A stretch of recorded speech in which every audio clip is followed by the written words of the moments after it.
یہ پارٹی سفیان کے فلیٹ پر تھی اور پارٹی کے اختتام پر اس نے سفیان سے اجازت لی اور باہر نکل آیا۔ حالانکہ سفیان کا ارادہ تھا کہ وہ یہاں رک جائے، یہاں ہر قسم کی عیاشی کا سامان موجود تھا، لیکن وہ جانتا تھا کہ وہ جب تک گھر واپس نہیں جائے گا اس کی ماں بے تابی سے اس کا انتظار کرتی رہے گی، اور اسے ہرگز یہ بات پسند نہیں تھی کہ وہ گھر کے باہر عیاشیاں کرتا رہے اور اس کی ماں بے چینی سے اس کا انتظار کرے۔ اس نے گھر واپس جانے میں ہی عافیت جانی اور گاڑی اس وقت تھوڑا ہی دور پہنچی تھی جب اسے خیال آیا کہ وہ فائل تو وہ سفیان کے فلیٹ پر بھول کر آ گیا ہے، جس کی صبح شاید ضرورت تھی۔ یہاں سے واپس جانے کے بعد وہ اس فائل پر تھوڑا سا کام کرنا چاہتا تھا اور اس کے بعد ہی وہ اسے صبح یا میٹنگ میں سب کے سامنے پیش کر سکتا تھا، ورنہ صبح کی میٹنگ اگر ادھوری رہ جاتی تو یہ اس کے لیے بہت بڑا خسارہ ثابت ہوتا۔ سفیان ہرگز ان باتوں کی پرواہ کرنے والا نہیں تھا۔ اس نے گاڑی کو بریک لگاتے ہی موبائل نکالا۔ واپس جانا اسے صدیوں پر محیط سفر نظر آ رہا تھا، اس لیے اس نے کوشش کی کہ سفیان کو کال کر کے قائل کر لے کہ فائل کا سارا کام صبح تک ریڈی کر کے وہ لے آئے۔ لیکن بدقسمتی یہ تھی کہ سفیان کا نمبر بھی آف تھا۔ اس نے ابھی سفیان کو چھوڑا تھا اور اس نے نمبر بھی آف کر دیا۔ وہ جی بھر کر بدمزہ ہوا اور گاڑی واپس موڑ دی۔ تقریباً 5 منٹ کے بعد وہ سفیان کے دروازے پر کھڑا تھا۔ گاڑی کھڑی کرتے ہوئے وہ نیچے اتر آیا۔ داخلی دروازے پر کھڑے ہوئے گارڈ نے دروازہ کھولا اور وہ اندر داخل ہوا۔ ارادہ تھا کہ سفیان سے وہ فائل لے لے، لیکن اسے امید تھی کہ سفیان اب اپنے کمرے میں ہوگا، اس لیے راہداری کو عبور کرتے ہوئے وہ سیڑھیاں چڑھتا سیدھا اس کے کمرے کی جانب جانے لگا۔ جب کمرے کے دروازے پر پہنچ کر اس کے قدم سختی سے جم گئے، اندر سے آنے والی بے باک اور معنی خیز سرگوشیوں نے اس کے رونگٹے کھڑے کر دیے۔ وہ ایک پل کے لیے تھم سا گیا۔ سفیان کی عیاش طبیعت کا تو اسے علم تھا، لیکن اتنے جلدی وہ اس جانب مائل بھی ہو گیا اور اب اندر جانا اسے بے پناہ شرمندہ کر دینے والی حرکت لگ رہی تھی۔ اس نے سوچا کہ واپس پلٹ جائے، کیونکہ سرگوشیوں کی آواز اب مزید بے باک ہوتی جا رہی تھی۔ سفیان کو کسی کی بھی پرواہ نہیں تھی، کیونکہ وہ اس فلیٹ میں اکیلا رہتا تھا اور یہاں اس کی فیملی کا آنا جانا نہ ہونے کے برابر تھا۔ کمرے کا دروازہ تھوڑا سا کھلا تھا۔ وہ چند قدم آگے بڑھا تاکہ کمرے کے دروازے پر ہی دستک دے اور دروازے پر ہاتھ رکھتے ہی وہ تھوڑا سا مزید کھل گیا اور اندر کا منظر دیکھ کر وہ وہیں رک گیا۔ اس کے قدم مضبوطی سے جم گئے، سانسیں بے ترتیب ہوئیں اور دھڑکن میں انتشار پیدا ہو گیا۔ آنکھیں ایک پل کے لیے ساکت رہ گئی۔ سامنے کھڑا سفیان کسی لڑکی پر جھکا ہوا تھا۔ بڑی بے باکی سے اسے اپنے وجود میں سمیٹتے ہوئے وہ اپنی جوانی کی آگ کو بجھا رہا تھا۔ اس کے سامنے کھڑی لڑکی بھرپور طریقے سے اس کا ساتھ دے رہی تھی۔ اس کے لبوں سے لبوں کو جوڑے اور سفیان نے اس کی پشت کو اپنی پکڑ میں کر رکھا تھا۔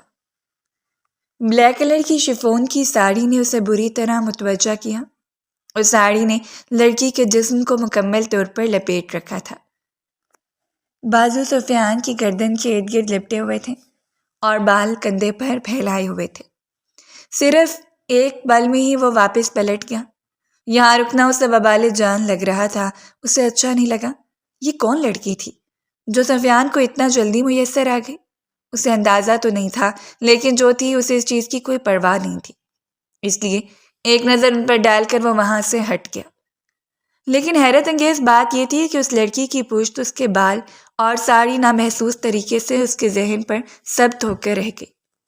شاید اس نے پہلی بار سفیان کو اس قدر بے باک حالت میں دیکھا تھا کہ بار بار اس کے ذہن کی سکرین پر وہی منظر گردش کر رہا تھا، یا جو بھی، لیکن سر جھٹکتے ہوئے وہ اپنے گھر کی جانب دوبارہ رواں دواں تھا، کیونکہ اسے بالکل اچھا نہیں لگ رہا تھا کہ اس حال میں سفیان کو وہ ڈسٹرب کرے۔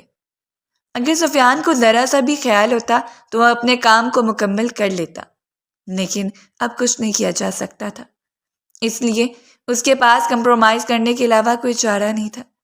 اب صبح کی صبح دیکھی جاتی۔ گھر واپس آنے کے بعد ہمیشہ کی طرح نائلہ بیگم اس کا انتظار کر رہی تھی۔ انہوں نے کھانے کے بارے میں پوچھا تو اس نے انکار کر دیا اور اس کے گھر واپس آنے کے بعد ہی وہ بے فکر ہو کر اپنے کمرے میں چلی گئی، اور وہ بھی سیدھا اپنے کمرے میں آیا۔ کوٹ اتار کر اس نے شرٹ کے بٹن اوپن کیے۔ حقیقت یہ تھی کہ سفیان کو کسی کی بیٹی کے ساتھ اس طرح دیکھ کر اسے اچھا نہیں لگا تھا، لیکن وہ بھی جوان لڑکا تھا، جذبات رکھتا تھا، اور سب سے بڑی بات کہ وہ ماہی پر بہت بری طرح فدا تھا۔ دل میں ایک پل کے لیے ہلچل ہوئی اور ایک مسکراہٹ اس کے لبوں پر بکھر گئی۔ اس کا دل چاہا تھا کہ وہ بھی ماہی کے اس قدر قریب آ جائے کہ اس کی دھڑکنوں کو اپنی دھڑکنوں میں دھڑکتا ہوا دیکھے، اور اس نے موبائل نکال کر ماہی کے نمبر پر کال کی، 1 بار، 2 بار، 3 بار، لیکن ماہی کال اٹینڈ نہیں کر رہی تھی، اور اس نے بلا کر موبائل آف کر کے سائڈ ٹیبل پر رکھ دیا۔ جی بھر کر بدمزہ ہوا تھا، نہ جانے یہ لڑکی موبائل رکھ کر کہاں چلی جاتی ہے، حالانکہ اسے تو انتظار کرنا چاہیے تھا اس کا۔ وہ اسے بتا کر گیا تھا کہ وہ ایک پارٹی میں جا رہا ہے اور آنے میں تھوڑی سی دیر ہو جائے گی، کم سے کم وہ اسے بات کرنے کا انتظار تو کر سکتے تھے۔ اب آ کر ماہی نے اسے بات چیت کرنا شروع کی تھی، اور رات سونے سے پہلے چند لمحے وہ اس سے محبت بھری باتیں کر لیا کرتا، اور پھر خوابوں کی آغوش میں سر رکھ کر سو جاتا۔ ماہر اور اس کا نکاح تقریباً 4 سال پہلے ہوا تھا، جب وہ بیرونی ملک سے واپس آیا اور سفیان کے ساتھ اس نے پارٹنرشپ کی تھی۔ تبھی ماہر رسم پر وہ بہت بری طرح فدا ہو گیا۔ وہ نازک اندام لڑکی جو یونیورسٹی کی طالبہ تھی، ایک نظر میں اس پر مر مٹا۔ اس کی آنکھوں کا اثر اتنا گہرا تھا کہ اسے اپنا دل سینے سے نکلتا ہوا محسوس ہوا، اور اگلے ہی پل وہ ماہر کی گرفت میں تھا۔ اس نے ماہی کو ڈائریکٹ تو کبھی پرپوز نہیں کیا، اور نہ ہی کسی جائز رشتے کے بغیر وہ ایسا کرنے کا سوچ سکتا تھا، لیکن اسے یقین تھا کہ ماہر بھی اس سے محبت کرتی ہے۔ وہ جب اسے دیکھتی تو جس طرح گھبرا کر پلکیں جھکا لیتی، یہ محبت کا اشارہ تھا۔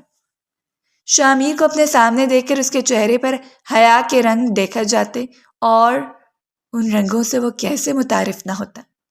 اس نے گھر میں بات کی۔ شہروز صاحب کو بھی ماہر بہت پسند تھی، حالانکہ نائلہ بیگم کا ارادہ تھا کہ وہ ماہر کی بجائے کسی اچھی لڑکی کا انتخاب کریں، لیکن یہ ان کے بیٹے کی خواہش تھی، اور سب سے بڑی بات تو یہ تھی کہ ان کا بیٹا شادی کے لیے رضامند ہو گیا تھا۔ ایک عرصہ بیرونی ملک گزارنے کے باوجود بھی اس نے اپنی حدود کو نہیں پھلانگا تھا، ورنہ شامیر کو انگلینڈ بھیجتے میں نہ جانے کتنے وسوسے ان کے دل میں سر اٹھاتے رہتے، اور انہیں یوں لگتا جیسے باہر کی ہوا ان سے بیٹے کو چھین لے گی۔ لیکن یہاں آ کر اپنے بیٹے کی فرما برداری دیکھ کر وہ مکمل طور پر مطمئن تھی، اور بلا کر انہوں نے شائستہ سے رشتے کی بات کر لی۔ شامیر گھر کا دیکھا لڑکا تھا، شائستہ کو بھلا کیا اعتراض ہو سکتا تھا؟ اعتراض کی سب سے بڑی وجہ تھی فیروز شاہ، شہروز شاہ کا بھائی اور شامیر کا چچا، کیونکہ اس کا ارادہ تھا کہ گھر کی بیٹی اگر گھر میں ہی لگ جائے تو زیادہ اچھی بات ہوتی ہے۔ وہ چاہتے تھے کہ ان کی بیٹی ردا شامیر کی دلہن بنے، تاکہ ان کی اکلوتی بیٹی ان کے گھر میں ان کی نظروں کے سامنے رہے، جبکہ وہ ردا میں بالکل بھی انٹرسٹڈ نہیں تھا۔ حیرت انگیز بات یہ تھی کہ ردا اس کے ارد گرد منڈلاتی رہتی، لیکن پھر بھی ردا اسے اپنی جانب مائل نہیں کر پائی۔ حد سے زیادہ بولڈ اور بے باک لڑکی، جس کا اخلاق تو بہت اچھا تھا، بہت ملنساز اور مخلص نظر آتی تھی، لیکن حقیقت یہ تھی کہ اس کا اٹھنا بیٹھنا بولنا سب کچھ ایسی صحبت کا شکار ہو چکا تھا جو کم سے کم شامیر کو پسند نہیں تھا۔ بیرونی ملک رہتے ہوئے بھی اسے مغربی لڑکیاں صرف اس وجہ سے اپنی جانب راغب نہیں کر پائیں کیونکہ وہ کھلے خیالات کی مالک ہوتی، اور شامیر ہمیشہ سے ہی اس بات کو پس پش ڈال دیتا۔ اسے وہ لڑکیاں بہت اچھی لگتی تھیں جنہیں اپنی حدود کا خیال ہوتا، جو اپنے ماں باپ کے، وہ لڑکیاں جو ہائی کلاس سے تعلق رکھنے کے باوجود بھی جانتی تھیں کہ انہیں کہاں تک آزادی دی گئی ہے، اور اس آزادی کا استعمال انہیں کہاں تک کرنا ہے۔ اور یہی وجہ تھی کہ اس نے فیروز شاہ کے سامنے انکار کر دیا۔ حالانکہ شہروز شاہ نے بھی چاہا تھا کہ فیروز کی بات کا مان رکھ لیا جائے، لیکن شامیر نے کھڑے کھڑے ہی کہہ دیا کہ وہ ردا میں انٹرسٹڈ نہیں ہے، اور نہیں چاہتا کہ ردا کی زندگی برباد ہو جائے، کیونکہ وہ ردا کو کبھی بھی وہ مقام نہیں دے پائے گا جو مقام ماہی کا ہے۔ اور سب سے حیرت انگیز بات یہ تھی کہ ردا نے بھی اپنے قدم واپس ہٹا لیے۔ اس نے کہہ دیا تھا کہ اگر شامیر ماہی میں انٹرسٹڈ ہے تو اس کا رشتہ ماہی سے طے کر لیا جائے، کیونکہ وہ کسی بھی شخص پر زبردستی مسلط نہیں ہو سکتی، اور نہ ہی یہ چیز اسے مطمئن کر پائے گی۔ اسے شامیر اپنی رضامندی سے چاہیے، بڑوں کی رضامندی سے نہیں۔ اور شامیر کو ردا کا یہ فیصلہ بہت اچھا لگا۔ اسے اچھا لگا تھا کہ ادھر ادھر کا مسئلہ نہیں بنا، اور یہی وجہ تھی کہ اب ردا اور اس کے درمیان بہت گہری دوستی ہو گئی تھی۔ ردا کچھ بزنس میں بھی کچھ انٹرسٹ لینے لگی، اور یہ بات بھی شامیر کو بہت معقول لگی۔ اور یہی وجہ تھی کہ پچھلی بزنس میٹنگ میں اس نے ردا کو خود انوالو کیا اور سفیان کے ساتھ اس کا تعارف بھی کروا دیا۔ اور ہمیشہ کی طرح اپنے ملنسار طبیعت کی وجہ سے وہ سفیان کے ساتھ گل مل گئی۔ ماہر کے ساتھ نکاح کے بعد وہ مزید ماہر کے قریب ہو گیا۔ اس کے خیالوں، اس کے احساسات اور اس کے دل پر وہ لڑکی بری طرح سوار تھی۔ وہ ماہر کے معاملے میں کبھی کسی پر کمپرومائز نہیں کر سکتا تھا، کسی پر اعتماد نہیں کر سکتا تھا، اور یہی وجہ تھی کہ ماہر بھی اس کے رنگ میں ڈھلتی چلی گئی۔ اس نے چاہا تھا کہ ماہر اس کے ساتھ میل جول تعلقات بڑھائے، لیکن ماہر کے والد کی ڈیتھ کے بعد اس کے تایا، اس کے چچا بہت دقیانوسی خیالات کے مالک تھے، اسی لیے وہ اوائڈ کرتی تھی تاکہ اس کی ماں اور اس کی بہن کی عزت پر حرف نہ آئے۔ اور کوئی نہیں جانتا تھا کہ یہ حقیقت ہے یا محض دکھاوا۔ بعض اوقات ہم انسان کی ظاہری شکل و صورت اور ظاہری خول پر اتنا مر مٹ جاتے ہیں کہ ہمیں اندازہ نہیں ہوتا کہ مقابل کی فطرت کیسی ہے۔ وہ سانپ کی طرح زہریلا ہے یا کچوے کی طرح اپنے خول میں چھپا ہوا، جسے باہر سے دیکھ کر اندازہ نہیں لگایا جا سکتا کہ وہ اندر سے کیسا ہے۔ اور یہ چیز ہمیں بری طرح دھوکے کا شکار کر جاتی ہے، ایسا دھوکہ جسے کھانے کے بعد ہم حیرت زدہ رہ جاتے ہیں۔ ہم اپنی بے وقوفی پر فقط مسکرانے اور پچھتانے کے علاوہ کچھ نہیں کر پاتے، کیونکہ اب ہمارے پاس صرف یہی باقی بچتا ہے، اور یہ چیز ہمیں ہر ایک سے متنفر کر دیتی ہے۔ اور اس کے ساتھ بھی کچھ ایسا ہی ہونے والا تھا، کچھ ایسا جو حقیقت میں اسے جھنجھوڑ کے رکھ دیتا۔ اس روز ماہی سے اس کی بات نہیں ہوئی۔ اگلی صبح سفیان بہت نکھرا نکھرا سا تھا۔ اس نے سفیان کو باتوں باتوں میں جتا دیا، اور سفیان بے شرمی سے مسکرا دیا۔ نئی چڑیا خود پھنسنے کے لیے تیار ہو گئی تو مجھے کیا ضرورت تھی واپس قدم ہٹانے کی؟ انسان بن جو سفیان، مکافات بہت بری چیز ہوتی ہے، کسی کی عزت سے کھیلو گے؟ اور سفیان نے اس سے درمیان میں ہی ٹوک دیا، میں کسی کی عزت کے ساتھ نہیں کھیلتا، کسی کی عزت خود میرے پاس آتی ہے اپنی مرضی سے چل کر، اور اب بس رہنے دو یار۔ اور اس نے مزید اپنا لیکچر بند کر دیا، کیونکہ اسے یقین تھا کہ سفیان کبھی بھی اس کی بات نہیں مانے گا۔ یہ ہمیشہ کی ہی بات تھی، اور سفیان اپنی فطرت سے باز آنے والا شخص نہیں تھا۔ وہ ابھی تک ماہی سے ناراض تھا۔ ماہی کو اس نے واٹس ایپ سے بلاک کر دیا تھا۔ وہ ہمیشہ جب بھی اسے ناراض ہوتا تو ایسا ہی کرتا، اور پھر وہ اسے منا کر ہلکان ہو جاتی، اور بالآخر اسے اس کے گھر آنا پڑتا تھا۔ لیکن اس بار اپنا بھی دل بےتاب تھا، وہ اسے زیادہ دیر ناراض نہیں رہ سکتا تھا، اسی لیے اس روز عصر کے بعد گھر آتی اس نے فوراً ماہی کو ان بلاک کر دیا اور ماہی کی کال اٹینڈ کر لی جب وہ مسلسل رو رہی تھی۔ آپ ایسا کیوں کرتے ہیں شامیر؟ آپ غصے کس قدر تیز ہیں تو ہمارا گزارا کیسے ہوگا؟ وہ ہمیشہ کی طرح اپنے وسوسے کا شکار بیٹھی تھی۔ میں تم سے ناراض ہوں، تم جانتی ہو کہ مجھے تمہاری غفلت پر کتنا غصہ آتا ہے، لیکن اب ٹھیک ہے، آج کے بعد تم ایسا نہیں کرو گی، پرومس کرو۔ آئی پرومس، میں کبھی بھی ایسا نہیں کروں گی۔ اس رات آپ کو بنا بتائے مجھے دوست کے فنکشن میں جانا پڑا، اور وہ حیرت زدہ رہ گیا۔ کیا مطلب ہے تمہارا؟ میں نے تمہیں منع کیا تھا جانے سے، پھر بھی؟ اسے مزید غصہ آیا۔ وہ ایسا ہی تھا، غصے کا اتنا تیز کہ فوراً ہی رد عمل لینے والا شخص۔ وہ کبھی بھی اپنی بات سے پیچھے نہیں ہٹتا تھا، نہ ہی اس کی ڈکشنری میں رحم نام کا کوئی لفظ تھا، خاص طور پر ماہی کے حوالے سے۔ I'm sorry ندا، میرے گھر آ گئی تھی، اور پھر مجھے اسے واپس بھیجنا اچھا نہیں لگا، میں ماما سے پوچھ کر گئی تھی۔ وہ روحانسی ہو گئی۔ شامیر، مجھے پلیز معاف کر دیں، ندا میری بہترین دوست ہے، آپ جانتے ہیں نا۔ اور میں کہیں بھی نہیں ہوں ماہی۔ اسے دکھ ہوا۔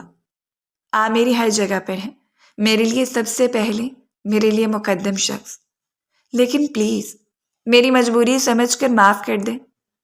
وہ نہ جانے کیوں اتنی منتیں کر رہی تھی کہ شامیر نے خاموشی اختیار کر لی۔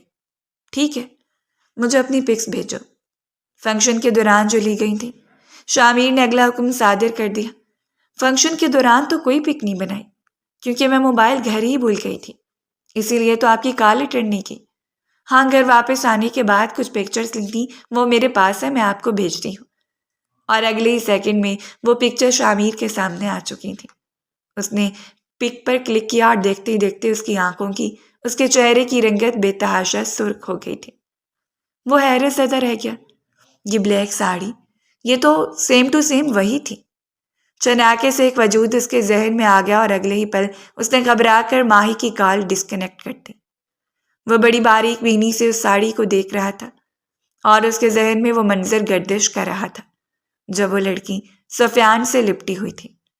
ماہی فنکشن پر گئی کسی کو بتائے بغیر، بالکل اکیلی، صرف پھپھو سے اجازت لے کر۔ اور حیرت انگیز بات یہ تھی کہ فنکشن کے دوران اسے اپنا موبائل لے جانا یاد نہیں رہا، اور اب وہی ساڑی، وہی سب کچھ۔ نہ جانے کیوں اس کے دل میں شک سر اٹھانے لگے۔ اس نے مائی کی شکل و صورت سے زیادہ اس کی سیرت سے محبت کی تھی۔ وہ اس کی پاک دامنی کا قائل ہو سکتا تھا، لیکن شک ایک ایسا ناقابل معافی جرم ہے جو انسان کے ذہن میں اگر ایک بار سر اٹھا لے تو پھر رشتوں کو نگل جاتا ہے، اور اس کے ساتھ بھی ایسا ہی ہوا تھا۔ یہ حقیقت تھی یا اسے کچھ چھپایا جا رہا تھا، وہ نہیں جانتا تھا، لیکن نہ جانے کیوں جتنا وہ اس سوچ سے خود کو دور رکھنا چاہ رہا تھا، یہ سوچ اتنا ہی اس کے سر پر گردش کرتی جا رہی تھی کہ وہ لڑکی اور ماہی کی ساری بالکل ایک جیسی تھی۔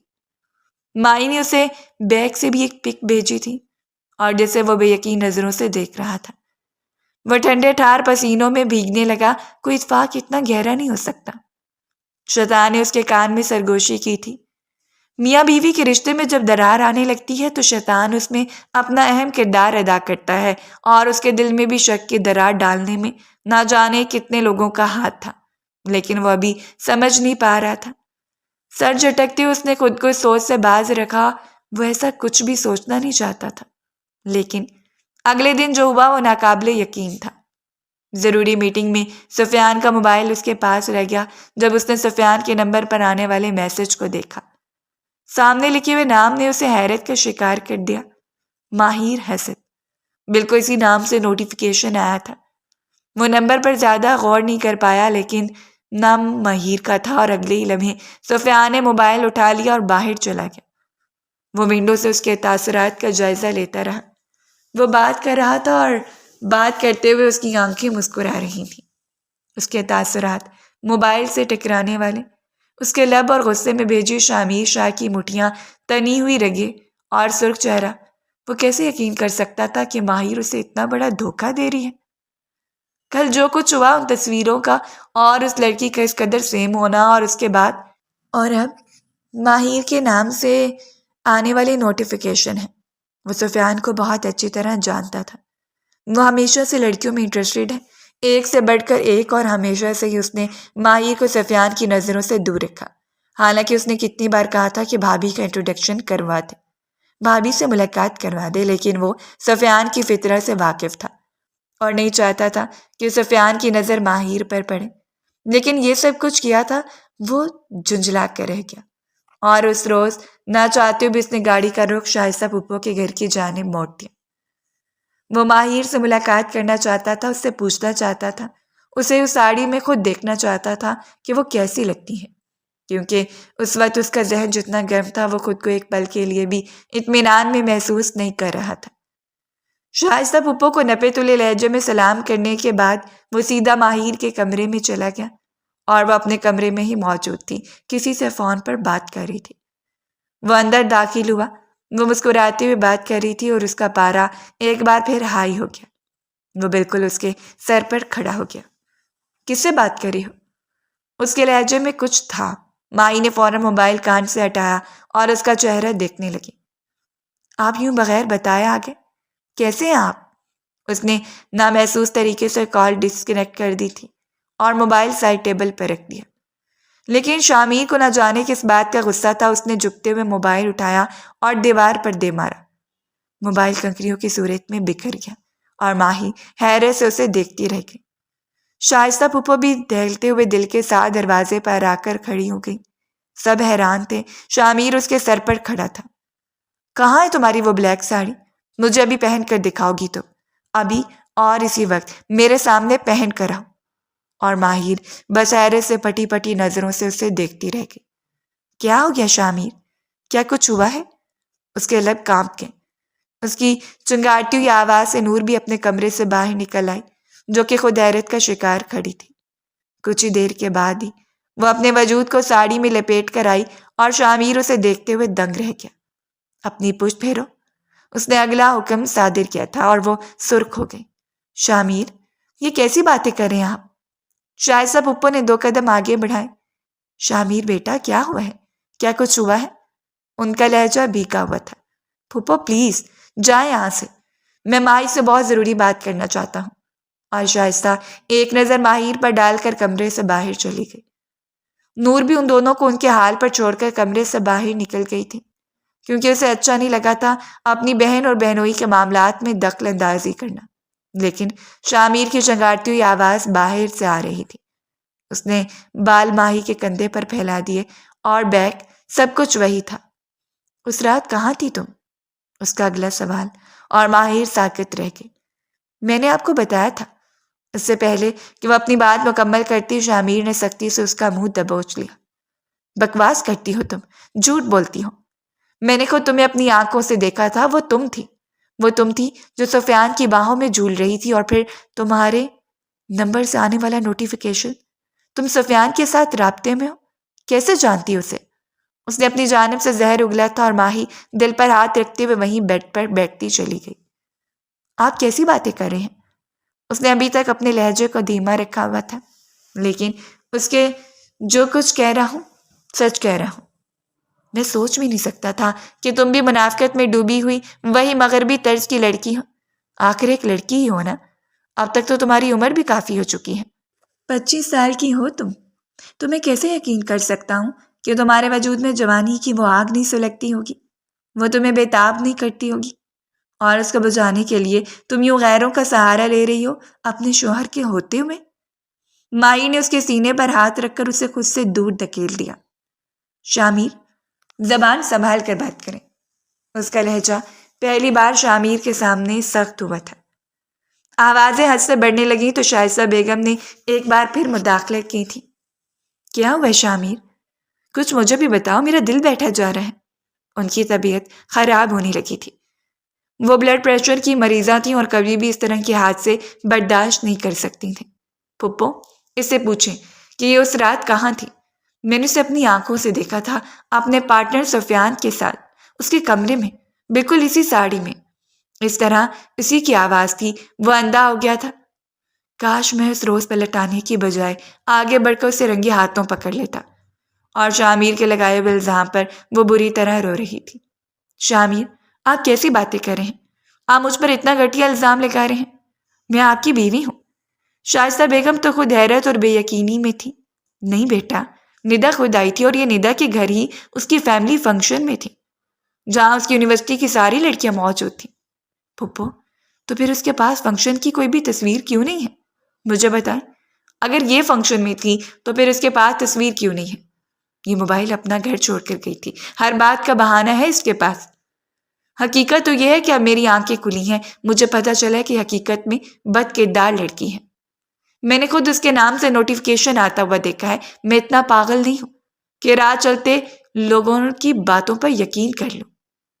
میں نے خود اپنی آنکھوں سے دیکھا ہے، جانا ہے، اور اس کے بعد ہی آپ کو بتا رہا ہوں۔ وہ کسی صورت یقین کرنے والا نہیں تھا۔ اس نے ماہر کے کندھوں کو تھام کر اسے جھنجھوڑتے ہوئے اپنے سامنے کر دیا۔ میں نے ہر ایک کو ٹھکرا کر تمہیں چنا تھا، لیکن تم اس قابل نہیں تھی۔ اگر مجھے پتا ہوتا کہ تم بھی ان بدکردار لڑکیوں کی طرح جگہ جگہ منہ مارنے والی ہو تو میں کبھی بھی تمہارا انتخاب نہ کرتا، بلکہ ردا کا انتخاب کر لیتا۔ اور ماہی کا ضبط جواب دے گیا۔ تو پھر انتخاب کر لیتے ردا کا۔ میں نے آپ کی منت نہیں کی تھی کہ آپ مجھے اپنی زندگی میں شامل کریں۔ اس کا لہجہ پہلی بار سخت ہوا تھا۔ وہ شخص اس پر الزامات لگایا جا رہا تھا تو وہ کیسے برداشت کر سکتی تھی؟ اپنی عزت نفس پر آنے والی بات کو لڑکی کبھی بھی اگنور نہیں کر سکتی تھی، اور وہ لڑکی اگر ماہر حسن جیسی با کردار ہو تو کبھی بھی نہیں، جس نے ساری زندگی خود کو سنبھال کے رکھا تھا صرف اس شخص کے لیے جو اس پر حق رکھتا ہو۔ وہ اپنی ہر نماز میں دعا مانگا کرتی تھی کہ پروردگار اس حق کو صرف حقدار کے حوالے کرنا، کبھی بھی ایسی توفیق نہ دینا کہ میں اس کی امانت میں خیانت کر لوں۔ اور آج وہ اسے لوگوں کے درمیان ذلیل کر رہا تھا، اپنے فیصلے پر کھڑا پچھتا رہا تھا۔ اس کے کہنے پر شامیر نے سختی سے اس کے منہ کو دبوچ لیا۔ نہیں، اتنا آسان نہیں ہے، تم شامیر شاہ کو دھوکہ دو گی اور وہ تم سے بدلہ بھی نہیں لے گا۔ اتنا آسان نہیں ہے میری جان، میں تمہیں چھوڑ دوں گا، طلاق تو تم مجھ سے لے کر رہو گی۔ اتنا مجھے معلوم ہے، کیونکہ تم جیسی لڑکیاں کبھی گھر نہیں بساتی، لیکن اس سے پہلے تمہیں سزا کا حقدار بننا پڑے گا، جس سزا کی میں تمہارے لیے جو سزا منتخب کروں گا۔ اور وہ جھنجھلا کے رہ گئی۔ کیسی سزا؟ کیسی باتیں کریں آپ شامیر؟ ہوش کے ناخن لیں، سوچ سمجھ کر بات کریں۔ یہ نہ ہو کہ کل آپ کو اپنی بات پر پچھتانا پڑے، یہ نہ ہو کہ کل مجھ سے معافی مانگتے پھرے اور میرے پاس آپ کو دینے کے لیے کچھ بھی نہ ہو۔ لیکن شامیر کو ترس نہیں آیا۔ اس روز وہ گھر واپس چلا آیا۔ اپنے کمرے میں آنے کے بعد اس نے ہر چیز کو زمین بوس کر دیا تھا۔ عمومی طور پر اسے زیادہ غصہ نہیں آتا تھا، لیکن جب اسے غصہ آتا تو وہ اس طرح غصے کی لپیٹ میں آ جاتا کہ پھر غصے کی لپیٹ سے نکلنا اس کے لیے آسان بات نہیں ہوتی۔ غصہ ایک فطری عمل ہے، لیکن خود کو غصے کے حوالے کر دینے والے لوگ ہمیشہ نقصان اٹھاتے ہیں۔ وہ لوگ جو جلد بازی کا مظاہرہ کرتے ہیں، وہ لوگ جو محبت میں بھی چھان بیچ کے روادار نہیں ہوتے، بس آنکھوں دیکھے پر یقین کر لیتے ہیں۔ اور کبھی کبھی آنکھوں دیکھے پر بھی یقین نہیں کرنا چاہیے، کیونکہ سراب صحرا میں چمکتی ہوئی ریت ہے جسے دور سے دیکھنے والا شخص پانی سمجھ کر اس کی طرف بے دھڑک دوڑنا شروع کرتے، اور اس دور میں جب وہ پیاس سے بے حال ہو کر اس کے قریب پہنچے تو اسے اندازہ ہو کہ وہ تو چمکتی ہوئی ریت کے علاوہ کچھ نہیں تھا، تو اس وقت اسے پیاس سے زیادہ اپنے دھوکے میں رہنے کا دکھ ہوتا ہے۔ اور اس کے ساتھ بھی کچھ ایسا ہی ہو رہا تھا۔ اس شام ردا اس کے پاس آئی۔ اس نے اسے شدید تکلیف میں دیکھا تو اس کے کندھے پر ہاتھ رکھ دیا۔ کیا بات ہے؟ مجھ سے شیئر نہیں کرو گے؟ وہ بہت مخلصی سے بات کری تھی، لیکن وہ نہیں چاہتا تھا کہ وہ اپنی زبان سے اپنی محبت کے بارے میں بدنامی پھیلائے۔ اس کے سامنے چاہے جو کچھ کہہ کر آیا تھا، لیکن اس میں اتنا حوصلہ نہیں تھا کہ وہ ردا کے سامنے یہ بات دہرا دیتا۔ ایسا کچھ نہیں ہے، بس بزنس کے حوالے سے تھوڑا سٹریس میں ہوں، مجھے اکیلا چھوڑ دو، اس نے بے دھڑک کہہ دیا، لیکن ردا اس کے پاس ہی بیٹھی رہی۔ ویسے میں تم سے ایک بات کرنے آئی تھی، لیکن اب تمہیں اتنے سٹریس میں دیکھ رہی ہوں تو سوچ رہی ہوں کہ رہنے دو، پھر کبھی۔ اور اس نے تجسس سے سر اٹھایا۔ کون سی بات؟ اور ردا کی آنکھوں میں جھانک رہا تھا۔ دراصل بات کچھ ایسی تھی کہ دل نہیں چاہ رہا کہ تم سے بیان کروں، لیکن بیان کرنا بھی ضروری ہے۔ وہ کچھ اہل حجت کا شکار نظر آ رہی تھی، سوچ میں تھی کہ بات کرے یا نہ کرے، اور شامیر صوفے کی پشت سے ٹیک لگا کر اسے دیکھتا رہا۔ اگر کچھ بتانا چاہتی ہو تو بتاؤ، اگر نہیں تو جا سکتی ہو یہاں سے، اس نے کہہ دیا، اور ردا اٹھ کھڑی ہوئی۔ یہ سفیان اور ماہر ایک دوسرے کو کیسے جانتے ہیں؟ اس نے پوچھ لیا، اور وہ حیرت زدہ رہ گیا۔ کیا مطلب ہے تمہارا؟ وہ پہلے اسی تکلیف سے گزر رہا تھا۔ نہیں، مجھے صرف لگتا ہے، میں شور نہیں ہوں، میں بس تم سے پوچھنے آئی تھی، کیا تم نے ان دونوں کا تعارف کروایا ہے؟ اور اس نے انکار کر دیا۔ نہیں، نہ ہی میں نے ان کا تعارف کروایا اور نہ ہی وہ ایک دوسرے کو جانتے ہیں۔ اب تم جا سکتی ہو۔ لیکن الجھن اس کی نس نس میں سرایت کرتی چلی جا رہی تھی۔ بدگمانی کا ایک ایسا زہر وہ پھیلا کر گئی تھی جس نے اس کے شک پر یقین کی مہر ثبت کر دی تھی۔ یعنی کہ یہ سب کو جاننے والا وہ اکیلا نہیں تھا، اور اس روز ہی وہ شہرو صاحب کے سامنے بیٹھا تھا۔ مجھے رخصتی چاہیے، وہ بھی صرف 2 دن میں ہی۔ اس کا ایسا فیصلہ تھا جو اس نے پہلی بار اتنی جلد بازی میں کیا تھا۔ شہرو صاحب اسے دیکھتے رہ گئے۔ برخودار، کیا ہے؟ کوئی مسئلہ ہوا ہے؟ انہوں نے جانچتی ہوئی نظروں سے اپنے بیٹے کو دیکھا تھا۔ کچھ بھی نہیں ہوا ڈیڈ، بس مجھے رخصتی چاہیے، اور وہ بھی صرف 2 دن کے اندر اندر۔ اور بھلا پہلے کبھی ایسا ہوا تھا کہ شامیر شاہ نے کسی بات کی ضد لگائی ہو اور وہ بات ادھوری رہ گئی ہو؟ ہرگز نہیں۔ وہ اپنی ضد پر پورا اترنے والا شخص تھا، اور ٹھیک 2 دنوں کے بعد شام وہ اس کے کمرے میں دلہن کے روپ میں موجود تھی۔ چند ایک مہمانوں کو بلا کر شہر و شاہ نے صرف 2 دن کے اندر اندر رخصتی طلب کر لی۔ کوئی بھی نہیں جانتا تھا، ہر ایک تجسس کا شکار تھا۔ ایک پل کے لیے تو پورا پانسا ہی الٹ گیا تھا۔ کچھ لوگوں نے سوچا تھا کہ شاید وہ ماہی کو ہمیشہ کے لیے اپنی زندگی سے جدا کر دے گا، لیکن یہ حقیقت بھی بہت زہر آلود تھی کہ وہ اس روز اس کی دلہن کے روپ میں اسی کے کمرے میں موجود تھی۔ آنے والے خدشات اس کے لیے حسین نہیں تھے۔ اس نے جو روپ شامیر کا دیکھا تھا، اس کے بعد وہ کچھ بھی حسین تصور نہیں کر سکتی تھی۔ اس کا دل بری طرح دھڑک رہا تھا، ہاتھ پیر ٹھنڈے ہو رہے تھے اور گردن پر آنے والا پسینہ بھی لاشعوری تھا۔ جب وہ کمرے میں داخل ہوا، وہ بالکل اس کے سامنے آ کر بیٹھ گیا۔ قہر آلود نظروں سے وہ اسے دیکھ رہا تھا۔ میں سوچ بھی نہیں سکتا تھا کہ تم مجھے اتنے دھوکے میں رکھو گی۔ اور ماہی نے نم آنکھیں اٹھا کر اس کی طرف دیکھا تھا۔ میں قسم کھا کر کہتی ہوں، میں نے کچھ نہیں کیا، میری بات کا یقین کرو۔ اور شامیر نے اسے بازوؤں سے جھنجھوڑ کر رکھ دیا۔ میری محبت میں ایسی کوئی کمی باقی نہیں تھی کہ تم کوئی بھی ایسا قدم اٹھاتی۔ اس روز اس نے صرف رخصتی طلب نہیں کی تھی، بلکہ سفیان سے اپنی پارٹنرشپ ختم کرنے کے بارے میں بھی سوچ لیا۔ لیکن یہ سب کچھ کرتے کرتے بھی اسے کچھ ماہ لگ جانے تھے۔ یہ ایسا فیصلہ نہیں تھا جسے وہ پل بھر میں سر انجام دے دیتا، لیکن اس نے سوچ لیا تھا۔ اس کے تعلقات تو پہلے بھی سفیان کے ساتھ پہلے جیسے نہیں رہے تھے، لیکن وہ سفیان سے کچھ بھی پوچھ کر اپنی بدنامی نہیں چاہتا تھا۔ اس لیے آہستہ آہستہ اس نے سوچ لیا کہ اپنا سب کچھ سفیان سے الگ کر لے گا اور اس کے ساتھ ہر ایک رشتہ ختم کر دے گا۔ وہ اگر اس کا بہترین دوست تھا تو اسے ماضی کی فہرست میں ہی رہنا بہتر ہوگا۔ میری بات کا یقین کریں، کیوں اتنا بدگمان ہو رہے ہیں؟ اگر ہمارے درمیان شک کو لے آئیں گے تو یہ شک ساری زندگی ہمارے رشتے کی بنیادوں کو کمزور کرتا رہے گا۔ وہ شامیر کے ہاتھ تھامے اسے التجا کر رہی تھی اور شامیر نے سختی سے اس کے ہاتھوں کو جھٹک دیا۔ ہرگز نہیں، کبھی بھی نہیں۔ تمہارا اور میرا رشتہ کبھی مضبوط نہیں ہو سکتا۔ یہاں تو میری قربت میں صرف سزا کی مستحق ہوگی۔ تمہیں پل پل میری قربت میں رہ کر اندازہ ہوگا کہ تم نے جو کچھ کیا ہے وہ قابل معافی نہیں ہے۔ میں تم جیسی لڑکیوں پر تھوکنا بھی پسند نہیں کرتا، لیکن تم نے میری محبت کو ٹھکرایا ہے۔ تم نے مجھے دھوکے میں رکھا ہے، اسی لیے تم سزا کی حقدار ہو۔ اس نے کہتے ہی ماہی کو اپنی جانب گھسیٹ لیا تھا۔ اس سے کرا کے رہ گئی۔ بری طرح اسے جیولری سے آزاد کرتے ہوئے وہ اس کی گردن پر جھکا اور جھکتا چلا گیا۔ محبتوں سے آشنا ہوگی تو نکھر جائے گی، لیکن یہ محبت اسے تکلیف دے رہی تھی۔ اس نے سسکتے ہوئے اس کی شیوانی کو دبوچ لیا۔ شامیر، خدا کے لیے۔ اس کی آنکھیں بری طرح بھیگی ہوئی تھیں۔ غیروں کی قربت تمہیں سکون دیتی ہے اور اپنے شوہر کی قربت تمہیں تکلیف دے رہی ہے۔ وہ اپنی قربت سے زیادہ اپنی باتوں سے اسے چھلنی کر رہا تھا۔ اس کی روح رو رہی تھی۔ عورت کے جذبات کتنے نازک ہوتے ہیں کوئی بھی نہیں سمجھ سکتا، اور سب سے زیادہ جذبات اس عورت کے نازک ہوتے ہیں جو صرف ایک ہی مرد سے ساری امیدیں اکٹھی وابستہ کر دیتی ہیں، اور پھر جب وہ امید ایک ایک کر کے ٹوٹتی ہیں تو پھر اس کی تکلیف کا کوئی اندازہ نہیں لگا سکتا۔ اور اس وقت بھی اس بے ضرر معصوم سی لڑکی کے ساتھ کچھ ایسا ہی ہو رہا تھا۔ وہ چند قریبی لوگوں کی بغاوت کا شکار ہو چکی تھی۔ وہ کچھ ایسے لوگوں کی منافقت کا شکار ہو چکی تھی جن لوگوں نے اس کی جڑوں کو اتنا کمزور کر دیا تھا کہ وہ اپنی زندگی کے سب سے حسین رات سلگ کر گزار رہی تھی۔ اس شخص نے اس کے لبوں کو اپنی لبوں کی لپیٹ میں لیا تو ننھے سرخ قطروں سے متعارف کروا دیا۔ جلن نے اس کے لبوں کو مزید سرخ کر دیا۔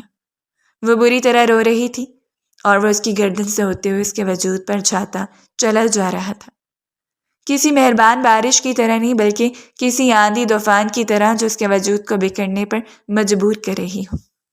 اس رات اس کے وجود میں سماتے ہوئے اس کے قریب آیا تو اس کا وجود سرخیوں کی لپیٹ میں آ گیا۔ ایک پختہ کردار کے مالک اور ایک مضبوط سوچ کے مالک سمجھدار شخص کے لیے یہ بات بھی گہرا مطلب رکھتی ہے کہ جب اس کی بیوی پاک دامن ہو کر اس کے قریب آتی ہے، لیکن اس کے باوجود بھی اگر وہ اپنے رشتے کو شک کی لپیٹ میں دے دے تو یہ بات اسے اس کے لیے صرف اور صرف خسارہ لے کر آتی ہے۔ اس کے وجود کو اپنے وجود میں سمیٹتے ہوئے وہ اتنا بےتاب ہوا تھا کہ پھر سگریٹ سلگا کر بالکنی میں آ گیا۔ جبکہ وہ سسک کر کب نیند کی وادیوں میں چلے گی اسے اندازہ ہی نہیں ہوا۔ کچھ پل تو سکون کے میسر ہے، تاکہ اس کا ذہن ان مفلوج کرنے والی سوچوں سے آزاد ہو جائے۔ ہوا میں کھڑا وہ گہرے گہرے سانس لے رہا تھا۔ اس نے جو کچھ سوچا تھا ایسا تو کچھ بھی نہیں تھا۔ اسے مزید اندیشے اپنی لپیٹ میں لے رہے تھے۔ اگر وہ غلط ہوا تو یہاں آ کر اس کی سوچ رک جاتی اور پھر دوسری سوچ سر اٹھانے لگتی۔ اگر وہ غلط نہیں تھی تو پھر وہ سب کچھ کیا تھا؟ یہ ایک دوسری سوچ تھی جو اسے اپنی لپیٹ میں لیتی تو بغاوت اس کے اندر سر اٹھانے لگتی، اور پھر ایک تیسری سوچ نے اسے حتمی فیصلہ کرتے ہوئے اس نے اپنی سوچوں کو قرار بخشا تھا۔ میں چند دن مزید اسے دیکھوں گا، اسے اپنے پاس رکھوں گا، اس کی حرکات و سکنات کو نوٹ کروں گا، اسے اپنی محبت، اسے اپنی سنگدلی سے متعارف کروانے کے بعد ہی کوئی فیصلہ کر پاؤں گا۔ اگر میں اس فیصلے میں غلط ہوا تو سزا کا مستحق بن جاؤں گا، اور یہ سزا وہ منتخب کرے گی، اور اگر وہ پھر بھی غلط ثابت ہو گئی تو میں اسے اپنے وجود سے الگ کر دوں گا۔ یہی ایسا فیصلہ تھا جو بہت سنگ دل سے وہ اب پاک دامن ثابت ہو گئی تھی۔ اس سے بڑھ کر اور اسے کچھ نہیں چاہیے تھا۔ اگلے کچھ دیر خاموشی کی نظر ہو گئے، حالانکہ ان کی زندگی کے بے پناہ حسین دن تھے، لیکن وہ خاموش تھا اور ماہ اس بات پر حیران تھی، لیکن پھر بھی اس نے خاموشی اختیار کر لی۔ اگر وہ کسی بات پر بدگمان تھا تو غصے میں تھا، تو وہ اسے اپنی سمجھداری سے سلجھانا چاہتی تھی۔ وہ چاہتی تھی کہ اس کے دل میں موجود محبت کھینچیں، کیونکہ اسے یقین تھا کہ وہ شامیر کی اکلوتی محبتوں کی وارث ہے۔ اس نے ہر طرح سے شامیر کا خیال رکھا، اس کی ایک ایک ضرورت کو سر آنکھوں پر رکھا، اپنے اخلاق کا مظاہرہ کیا، لیکن شامیر کی جانب سے خاموشی تھی۔ اس نے دوبارہ کوئی زہر آلود الفاظ استعمال نہیں کیے تھے، اور نہ ہی اس کے وجود کو اپنی تڑپا دینے والی قربت کا نشانہ بنایا۔ ہاں، وہ اگر اس کے قریب آتا تو پہلے کی طرح نہیں بلکہ محبت سے، لیکن اس محبت کو ظاہر کرنے سے شاید گھبرا رہا تھا، یا پھر اپنی انا کی لپیٹ میں تھا۔ لیکن جو بھی تھا، اس کی خاموشی ماہی کو امید دلا رہی تھی۔ امید کا سرا اس کے ہاتھ لگ چکا تھا، اور اسے اب شامیر کے دل سے آہستہ آہستہ اس بدگمانی کو نکالنا تھا۔ وہ سفیان کے ساتھ معاملات کو باریک بینی سے ہینڈل کر رہا تھا، کیونکہ اس نے سوچ لیا تھا کہ وہ کچھ مہینوں کے اندر اندر ہی اپنے بزنس کو مکمل طور پر الگ کر لے گا، پھر چاہے اسے کتنا ہی نقصان ہو، اس نقصان کی بھرپائی ممکن ہے۔ سفیان نے اسے اس کی مسز کے ساتھ اپنے گھر ڈنر پر بھی انوائٹ کیا، لیکن اس نے فوراً انکار کرتے ہوئے سفیان کو بڑی کڑی نظروں سے دیکھا تھا۔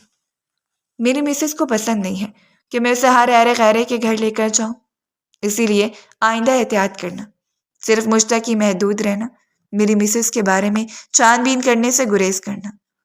اس نے جن لفظوں میں کہا تھا، سفیان کا چہرہ ایک پل کے لیے زرد ہوا، لیکن پھر وہ مسکرا دیا۔ جیسے تمہاری مرضی، اگر تم آنا چاہو تو آ سکتے ہو۔ اس نے پھر بھی فراخ دلی کا مظاہرہ کیا تھا، لیکن وہ جو آفس سے باہر نکل گیا اور اس کی پشت کو دیکھتا رہا بڑی گہری نظروں سے۔ مائی نے اس سے موبائل کا مطالبہ نہیں کیا، بلکہ اس نے خود ہی کہہ دیا تھا کہ اسے موبائل کی ضرورت نہیں ہے۔ وہ سارا دن اس کے گھر رہتی، نائلہ بیگم کے ساتھ ہاتھ بٹاتی، گھر کی ذمہ داریوں کو بخوبی سر انجام دے رہی تھی، اور اب تو معاملات اس حد تک کے تھے کہ فیروز شاہ کے ساتھ بھی تعلقات بہت بہتر ہو چکے تھے۔ فیروز شاہ نے اس بات کو دل سے مٹی کی جگہ پر آ گئی ہے، اور اس نے خود ہی گھر والوں کے دل میں جگہ بنا لی۔ ہر گزرتے ہوئے دن کے ساتھ وہ سب سے گھل مل رہی تھی، اور رضا اس کے قریب ہونے کی بجائے شامیر کے زیادہ قریب تھی۔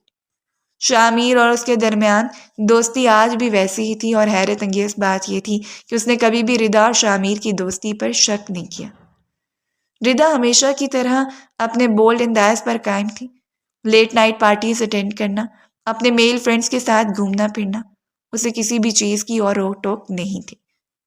وہ اپنے فیصلوں میں آزاد تھی، لیکن پچھلے کچھ دنوں سے شامیر اور ماہی کے درمیان خاموشی سے بڑھتے ہوئے رشتے کو دیکھ کر اس کے اندر بھی ہلچل پھیلی ہوئی تھی۔ کچھ ایسا تھا، کچھ ایسے راز تھے جو اسے اذیت کا شکار کر رہے تھے۔ وہ ایسا ہرگز نہیں چاہتی تھی۔ اس روز وہ کمرے میں داخل ہوا تو اس کے ہاتھوں میں گلاب اور کچھ گفٹ تھے۔ آئینے کے سامنے کھڑی ہوئی ماہی اسے حیرت سے دیکھتی رہ گئی۔ اس روز وہ دل سے تیار ہوئی تھی، نہ جانے دل کو دل سے رہا تھی یا جو بھی، لیکن وہ دل سے شامیر شاہ کے لیے تیار ہوئی تھی۔ پیچ کلر کے خاندان ویلویٹ کے ڈریس میں وہ اتنی حسین لگ رہی تھی کہ وہ اسے دیکھتا رہ گیا۔ اس نے اپنے بالوں کو اپنی پشت میں بکھیر رکھا تھا، خوبصورت بال آبشار کی مانند بکھرے ہوئے تھے، اور ٹھوری پر جگمگاتا ہوا تل اپنی پوری آب و تاب سے پہرے داری کر رہا تھا۔ شامیر اس کے قریب آتا چلا گیا۔ ان کی شادی کو 1 مہینہ ہونے والا تھا اور اس 1 مہینے میں اس نے ماہی کو ہر پہلو سے دیکھا، ہر پہلو سے جانکاری حاصل کی، اور پھر بہت سوچ بچار کرنے کے بعد بالآخر اس نے ذہن میں آنے والی ان برے خیالات کو جھٹک دیا تھا۔ اس نے سوچ لیا تھا کہ وہ زندگی کو پھر سے اسی محبت کے ساتھ گزارنے کا آغاز کرے گا جس محبت کے ساتھ اس نے سوچا تھا، اور ماہی اسے اپنی جانب آتا ہوا دیکھ کر مسکراتے ہوئے نظریں جھکا کے، وہی رنگ بکھر گئے تھے جن رنگوں کا شامیر شاید دیوانہ تھا۔ اس نے آگے بڑھ کر وہ خوبصورت گجرے اس کی کلائی کی زینت بنا دیے، اور پھر لبوں سے اس کے رخساروں کو چھو کر اس کی محبت کو خراج پیش کیا تھا۔ وہ 2 قدم اس سے دور ہو گئی۔ شامیر اس وقت اس کی جسارتیں برداشت کرنے کے موڈ میں نہیں تھی، بلکہ اس کے ساتھ کہیں باہر جانے کا ارادہ رکھتی تھی، اور شامیر اسے سب کے سامنے باہر لے کر گیا۔ وہ شام انہوں نے بے حد رومانٹک انداز میں گزاری تھی۔ وہ خود کو خوش قسمت تصور کر رہی تھی، چاہے جتنے بھی سپنے ٹوٹے، چاہے جتنی بھی الزام تراشی ہوئی، لیکن اس نے شامیر کو معاف کر دیا تھا، صرف یہ سوچ کر کہ وہ اس کی پہلی غلطی تھی جو شاید وہ بدگمانی میں آ کر گیا، لیکن اگر اب وہ اس کی جانب قدم بڑھا رہا تھا تو وہ بھی اچھی بیویوں کی طرح اچھا کردار ادا کرے گی، لیکن کوئی نہیں جانتا تھا کہ ابھی بہت کچھ باقی ہے۔ ان دونوں کو وہ شام حسین طریقے سے ایک دوسرے کے ساتھ گزارتا دیکھ کر کوئی تھا جو سٹتا پیر سلگ گیا، جسے یہ بات ہرگز برداشت نہیں ہوئی تھی۔ اس رات لانگ ڈرائیو سے وہ رات گئے واپس آئے، اور رات کا وہ آخری پہر شامیر اس پر بادل محبت بن کر برسا، محبت کے بادل کی طرح جسے ہر طرح سے اپنی محبتوں میں بھگو کر سراب کرتے، اور وہ اس کی محبت میں مزید بکھرتی چلی جا رہی تھی۔ اس کے لبوں سے اس کی گردن، اور گردن سے پھر پورے وجود پر اپنی مہر ثبت کرتے ہوئے اسے احساس دلا رہا تھا کہ وہ اس کے لیے کتنی اہم ہے، اہم نہیں بلکہ اہم ترین، اور اس نے بھی اپنی ہر بدگمانی کو اپنے ذہن سے جھٹک دیا۔ اگلی صبح وہ بیدار ہوا تو اس کی آغوش میں تھی، اور اس خوبصورت آغوش میں صبح خوبصورت آغاز دلکش تھا۔ وہ آفس چلا گیا۔ اس نے ساری سوچوں کو پس پش ڈال دیا تھا۔ وہ چند دن ان کی محبت کی وہ خوبصورت یادیں تھیں جو کبھی فراموش نہیں کر سکتے تھے۔ ایک ایک پل وہ ماہی کو دستیاب رہا، اور ماہی اس کی محبت میں بکھرتی چلی گئی۔ جب اس روز ایک ضروری میٹنگ کے دوران اسے اپنے موبائل پر موصول ہونے والی تصویروں نے اس کے دماغ کو بھگ سے اڑا ڈالا تھا، وہی تصویریں وہ جو اس کے پہلو میں گردش کر رہی تھیں، وہ سفیان کے پہلو سے لگی ہوئی تھیں، اور سفیان کا چہرہ بلڈ تھا۔ انجان نمبر سے تصویریں بھیجی گئی تھیں۔ اگر اس نے خود سفیان کو اپنی آنکھوں سے نہ دیکھا ہوتا تو شاید کبھی بھی یقین نہ کرتا کہ سامنے کھڑا شخص سفیان تھا۔ وہ ایک بار پھر بدگمانی کی ایسی شدید لپیٹ میں آیا کہ ہر بات اس کے لیے ناقابل برداشت ہو گئی۔ وہ آج بھی یہ کیوں نہیں مان لیتی تھی کہ اسے غلطی ہو گئی ہے؟ اگر اسے معاف کر چکا تھا، سب کچھ چھوڑ کر اس کے ساتھ چل پڑا تھا، تو اسے بھی اقرار کر لینا چاہیے تھا۔ اسی سوچ نے اس کے ذہن کو بری طرح اپنی لپیٹ میں لے لیا، اور وہ ایک بار پھر اپنے ذہن سے مفلوج ہو چکا تھا۔ ایک بار پھر وہی بدگمان سوچیں، وہی شیطانی چال، سب کچھ اس پر اثر انداز ہوا، اور اس روز آتے ہی اس نے ایک بار پھر ماہی کو گردن سے دبوچ لیا تھا۔ میں کیسے بھول سکتا ہوں یہ ساری باتیں؟ میں کبھی فراموش نہیں کر سکتا۔ ہاں، اگر تم میرے سامنے اقرار کر لو تو میں فراموش کر دوں گا۔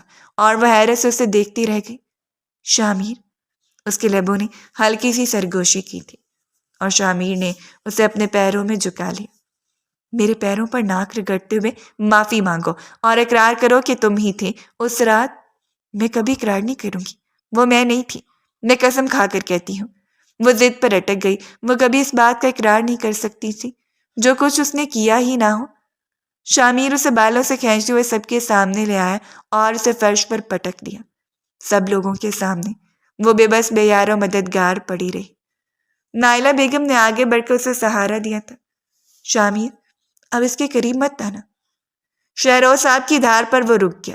بابا، یہ لڑکی بد کردار ہے، میں سب کچھ بھول جانے کے لیے تیار ہوں، بس اسے کہیں کہ اپنی زبان سے اقرار کر لے۔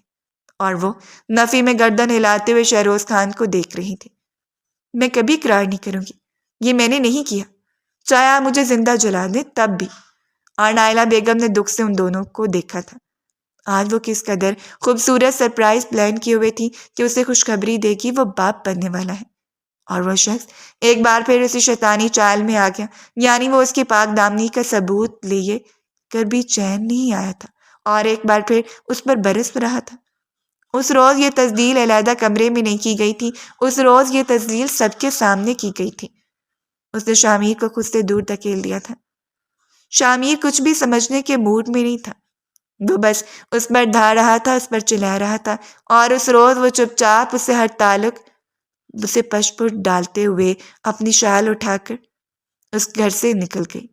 ہر تعلق کو پس پش ڈالتے ہوئے نائلہ بیگم نے لاکھ منت سماجت کی تھی کہ شامیر اسے روک لے، لیکن وہ کسی کی بھی بات کو سمجھنے کے موڈ میں نہیں تھا۔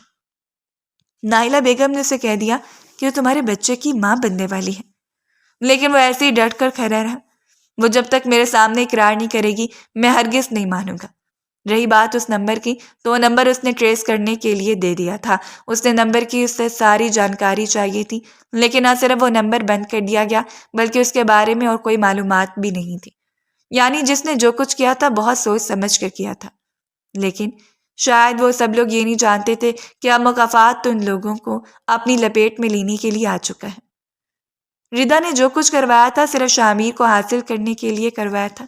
وہ اپنی تزلیل نہیں بھول سکتی تھی، اس شامیر کو حاصل نہیں کرنا تھا بلکہ ماہی کی زندگی سے شامیر کو نکلوانا تھا اور پھر شامیر کو ساری عمر پچھتاووں کی نظر کر دینا تھا۔ یہ اس کا پلان تھا۔ شامیر سے سب کچھ حاصل کرنے کے بعد وہ سفیان کی لپیٹ میں آ جائے گی اور پھر سب کچھ سفیان کا، لیکن کوئی نہیں جانتا تھا کہ سب اپنی اپنی چال چل رہے ہیں۔ جہاں ردا اپنی چال چل گئی وہیں اب اس چال کا آغاز ہوا تھا۔ سفیان نے اسے بلیک میل کرنا شروع کر دیا۔ سفیان نے نہ صرف اس کی ویڈیو اپلوڈ کر لی بلکہ شامیر کو سچ بتانے کی دھمکی بھی دے ڈالی، کیونکہ اسے یقین ہو چکا تھا کہ اب شامیر کسی نہ کسی طرح اس کے حلق تک پہنچ جائے گا، اور اس سے پہلے اس نے وہ سب کچھ شامیر سے حاصل کرنا تھا اور ردا اس کے لیے مہرہ بن سکتی تھی۔ ردا کو صافت کا علم نہیں تھا جو اس پر ناگہانی طور پر ڈھا دی جائے گی۔ اس نے منت سماجت کر لی، سفیان کو اپنا آپ سونپ دیا، لیکن سفیان اپنی ضد پر قائم رہا اور اس شام اس نے وہ ویڈیو اپلوڈ کر دی۔ ردا بن مچھلی پانی کی طرح تڑپ رہی تھی، اس کا سارا مستقبل تباہ ہو جانا تھا۔ اس کے باپ کی عزت، وہ شاہ خاندان سے تھی، پھر کوئی بھی اسے اپنا نہیں سکتا تھا۔ سب کچھ اس کے ہاتھ سے نکل جائے گا، اور اس روز اس نے ہارتے ہوئے سکون آور دوا کی پوری ڈبی نکل لی۔ کوئی نہیں جانتا تھا، صرف ایک ہفتے کے اندر اندر قدرت نے ان سب کا پانسا پلٹ دیا۔ اس معصوم سی لڑکی اس کے بدعا کام کر گئی۔ زرینہ بیگم نے ردا کو اپنے کمرے میں بے حال دیکھا تو چیخو پکار کرنے لگی۔ اسے اسپتال منتقل کر دیا گیا۔ اس نے دوا کی زیادہ مقدار استعمال کر لی گئی، اس لیے فوری طور پر اس کا معدہ واش کرنا تھا۔ وہ ایمرجنسی میں تھی۔ اور رہی بات اس ویڈیو کی تو وہ ویڈیو شامیر تک پہنچ چکی تھی۔ وہ دنگ رہ گیا، نہ صرف شامیر تک بلکہ سارے سوشل سرکل میں فیروز شاہ سر اٹھانے کے قابل نہیں رہے تھے۔ فیروز شاہ غصے سے دہڑ رہے تھے اور شامیر اس کی تو دنیا ہی اجڑ چکی تھی۔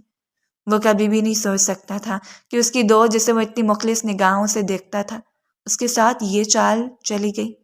وہ بے ضرر سی لڑکی اس کی زندگی سے نکل گئی۔ ردا ہاسپٹل میں تھی۔ سفیان کو وہ ریسٹ کروا چکا تھا، لیکن پھر بھی وہ سفیان سے ملاقات کرنا چاہتا تھا اور اس روز وہ حوالات میں چلا گیا۔ اس کا بس نہیں چل رہا تھا کہ سامنے کھڑے سفیان کو زندہ نکل جائے۔ وہ کیسے برداشت کر سکتا تھا کہ اس کی پھیلائی ہوئی چال بازی نے اسے ماہی کو چھین لیا۔ جو کچھ ہوا ہے اس میں اکیلا قصوروار نہیں، تم بھی قصوروار ہو۔ کیا تمہیں اپنی بیوی پر اعتماد نہیں تھا؟ کیا صرف ایک ساڑی کی چال بازی میں آ کر تم سب کچھ فراموش کر گئے؟ تمہیں اندازہ ہو جانا چاہیے تھا کہ وہ تمہارے ساتھ پاک دامن ہے یا نہیں، یا تم اس کے شوہر تھے، اس کے کردار کے گواہ تھے۔ لیکن اس کے باوجود شامیر بس پچھتاووں کی زد میں کھڑا رہ گیا۔ اس روز وہ ہار کر گھر واپس لوٹا تھا۔ بیڈ پر اوندے منہ گرتے ہوئے نہ جانے کتنے آنسو اس نے اپنی آنکھوں سے بہا دیے۔ وہ 2 دن سے رابطہ کر رہا تھا، لیکن ماہی نے اسے ہر جانب سے بلاک کر دیا۔ یعنی اب بازی اس کے ہاتھ میں تھی، وہ چاہے جس طرح سے اسے سزا دے سکتی تھی۔ اور اس بار ماہی نے کسی قلیل سزا کا سہارا نہیں لیا تھا، اس نے ایک طویل سزا منتخب کی تھی۔ وہ سزا جو شخص کو اندر سے توڑ دے، بالکل اسی طرح جیسے اس نے اس بے ضرر لڑکی کو اندر سے توڑ ڈالا تھا۔ 3 دن کی مسلسل کوششوں کے بعد ردا خطرے سے باہر آ گئی، لیکن اس کی زندگی کا سارا مقصد ختم ہو گیا تھا۔ اس کی ویڈیو اپلوڈ ہو گئی، ہر کوئی اسے تذلیل بھری نگاہوں سے دیکھ رہا تھا، اور فیروز شاہ نے اسے بات چیت بند کر دی، جیسے اسے سارے تعلق ختم کر دیے، اور اب اس کے پاس کچھ نہیں بچا تھا۔ دھاڑے مار کر روتے ہوئے اس نے اپنے ہر جرم کا اقرار کر لیا، لیکن شامیر اس کی شکل تک نہیں دیکھنا چاہتا تھا۔ یہ سب لوگ نامقابل معافی تھے، بالکل اس کے قدم۔ اس نے شہروز اور نائلہ بیگم کو ماہر کے پاس بھیجا، لیکن اس نے اپنے ماموں کو خالی ہاتھ لوٹا دیا۔ اس نے کہہ دیا تھا کہ وہ رشتوں کا احترام جانتی ہے، لیکن اپنی تذلیل وہ مزید برداشت نہیں کر پائے گی۔ شامیر رات دن سلگ رہا تھا، وہ اسے بات نہیں کرنا چاہتی تھی، اسے ملاقات نہیں کرنا چاہتی تھی، نہ اس کے لیے کوئی سزا منتخب کی تھی، بس چپ چاپ اس سے علیحدہ ہو کر اسے پچھتاووں میں چھوڑ دیا۔ وہ باپ بننے والا تھا، اور کتنی عجیب بات تھی کہ وہ یہ خوشی سیلیبریٹ نہیں کر سکتا تھا، کیونکہ اب وہ حق بھی نہیں رکھتا تھا۔ جس طرح اس نے اس معصوم سی لڑکی سے سارے حق چھین لیے تھے، قدرت نے سارے حق اس سے بھی چھین کر اسے اسی تکلیف میں مبتلا کر دیا تھا جس سے تکلیف سے وہ گزرتی چلی آئی تھی۔